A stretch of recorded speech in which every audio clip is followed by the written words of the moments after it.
Hi, my name is Michaela Penix, and I am the Social Action Chair for the Fort Liberty Area Alumni Chapter of Delta Sigma Theta Sorority Incorporated. And it's May Week, y'all. And I want to talk a little bit about voter registration and really the history of voting rights in our country, particularly for Black women. So we all know the mighty movement that our founders at Delta Sigma Theta Sorority Incorporated were involved in.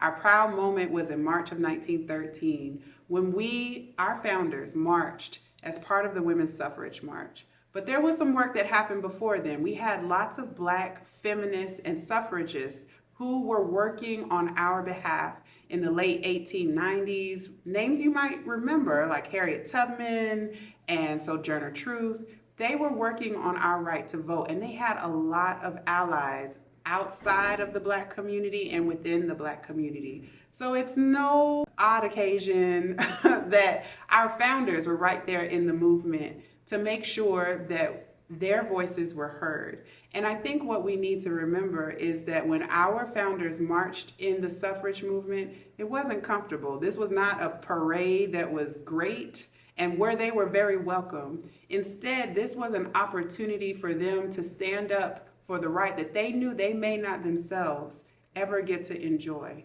And so 1913 was the suffrage movement, but women did not receive the right to vote until 1920. So this was quite an effort that went from, again, as I mentioned, the 1890s all the way till 1920. But the catch is that Black women still did not have the right to vote in 1920. Instead, what folks did was kind of what we see today. They put things in place that would obstruct our right to vote. So you may have heard about things that were in place like a literacy test or a poll tax, these obstacles that were in the way of voting. And it wasn't until the Voting Rights Act of 1965 where the Black community was afforded the right to vote. And we stand in a historic moment now where we have to continue to fight for that right. And it's why voter registration is so important. If you think about 1965, for some people it feels like forever ago, but it really wasn't that long ago. So it's important that we continue that fight and we empower every person to understand that their voice matters. Some elections literally come down to a single vote.